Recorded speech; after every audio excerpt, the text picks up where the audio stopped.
सरकार की गलत नीति की वजह से अकारण इतने लोगों की जान जाना। लेकिन अगर आप लोगों ने ध्यान दिया होगा तो शराबबंदी पर सबसे पहला इनके विरोध में मुखर आवाज़ मैंने उठाई है। जब से मैं आया हूँ तब से बोल रहा हूँ। भाजपा के लोग जो आज बड़े एजिटेटेड हैं, असेंबली में विधानसभा में हल्ला कर रहे हैं, ये तो 5 बरस तक इनके साथ बैठकर इन्होंने शराबबंदी का फेवर किया है, उसके पक्ष में थे। तो कोई ये भाजपा के लोग से नहीं पूछ रहा है कि जब आप सरकार में थे तो आपने शराबबंदी हटाने के लिए क्या काम किया। और आज भी पहले ये तो यहाँ जितनी पार्टियां हैं पहले ये तो बताएं कि शराबबंदी पर उनका स्टैंड क्या है। यही काम आरजेडी और तेजस्वी यादव कर रहे थे। जब तक आप विपक्ष में थे तो रोज़ हल्ला मचाते थे कि भैया शराबबंदी फेल है, और जब आप सरकार में आ गए तो शराबबंदी आपको ठीक लग रही है। वही काम भाजपा कर रही है। जब सरकार में बैठे हुए थे तो शराबबंदी से उनको कोई दिक्कत नहीं थी, जैसे ही सरकार से बाहर निकले तो अब हल्ला मचा रहे हैं। उनको इस बात को कह के डराया धमकाया जाता है कि अगर आप जहरीली शराब से होने वाली मौत के विषय में कुछ केस करेंगे तो आप पर शराबबंदी के नियम के तहत, कानून के तहत कार्रवाई हो जाएगी, आपको केस फेस करना पड़ेगा। इसलिए ज़्यादातर परिवार अपने परिजनों के दुखद मृत्यु के बाद उस घटना का केस तक नहीं। नीतीश कुमार ये मानने को तैयार ही नहीं है कि शराबबंदी पूरी तरीके से फेल है, और महिलाओं का वोट लेने के नाम पर किसी भी तरह की जो फीडबैक है या किसी तरह की जो सूचना ज़मीन से मिल रही है उसको इग्नोर किया जा रहा है।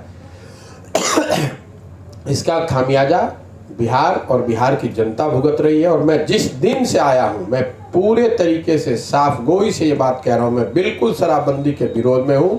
पूरे दुनिया में कहीं इसका कोई प्रमाण नहीं है कि शराबबंदी को इफेक्टिवली लागू किया गया हो और उससे समाज का फायदा हुआ। सहमति से आपने पारित किया है तो आप मैं कह रहा हूँ कि बिहार में मैं मई से आया हूँ और पहले दिन से मैं कह रहा हूँ, इन जैसे लोगों के प्रश्नों के बावजूद ये कह रहा हूँ कि बिल्कुल शराबबंदी के विरोध में मैं एकदम चाहता हूँ कि शराबबंदी यहाँ से हटाई जाए।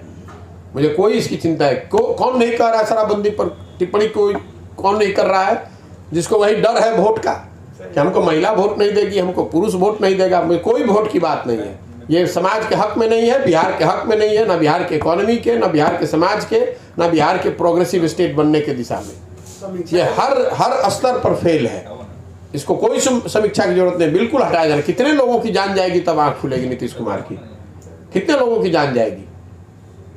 1 लाख से ज्यादा लोग इसमें अरेस्ट किए हुए हैं आज भी, जो समाज के सबसे गरीब लोग हैं। और जो आदमी पैसे वाला है वो खुलेआम शराब बेच रहा है, पी रहा है, शराब के कारोबार में लिप्त है, उसको कोई पकड़ने वाला नहीं है। अब तो पत्रकारों ने शराबबंदी पर सवाल करना बंद कर दिया है हम जैसे लोगों से।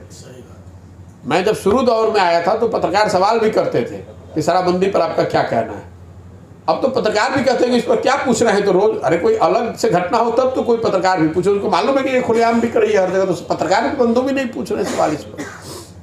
ये अंतिम प्रतिक्रिया ये है कि नीतीश कुमार ने जो 2 दिन पहले ये घोषणा किया था कि तेजस्वी के नेतृत्व में हम 2025 वाला चुनाव लड़ेंगे, तो क्या 2024 के लिए नीतीश कुमार अपने आप को प्रोजेक्ट कर रहे हैं? कहाँ प्रोजेक्ट कर रहे हैं? प्रधानमंत्री अरे पहले अपना जिस कुर्सी पर है उस पर बचे रहना आप लोग। कहाँ, मैं जिस दिन उन्होंने महागठबंधन बनाया है उस दिन सारे पत्रकारों ने जिनसे मेरे से जिन्होंने बात की है, मैंने उनको बताया है कि महागठबंधन बनने, जिन लोगों ने भी ये सवाल पूछा कि क्या ये महागठबंधन देश के स्तर पर बनेगा, नीतीश कुमार उसके चेहरा हो सकते हैं, उन सारे प्रश्नों के जवाब में मैंने बताया है कि ये स्टेट स्पेसिफिक घटना है। नीतीश कुमार का उस कुर्सी पर बने रहने का एक और कवायद है। इसको आप बिहार के बाहर न देखिए, न इस पर कोई दिमाग लगाइए।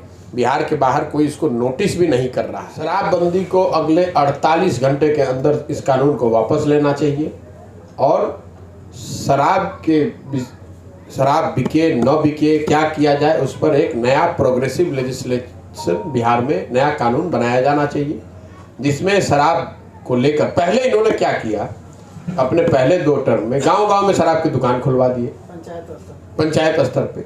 उसके बजाय बीच का रास्ता जहां आप डंडे के बल पर शराबबंदी लागू न करके एक बेहतर रेगुलेटेड फ्रेमवर्क में शराब की उपलब्धता यहाँ करा दी जाए। जो जिसको पीना है वो टैक्स दे पिए, लेकिन वो रेगुलेटेड होना चाहिए ताकि उन जगहों पर जहाँ शराब के बिकने से, पीने से न्यूसेंस क्रिएट होता है या लोगों को, समाज को परेशानी होती है, वहाँ ये न बिके।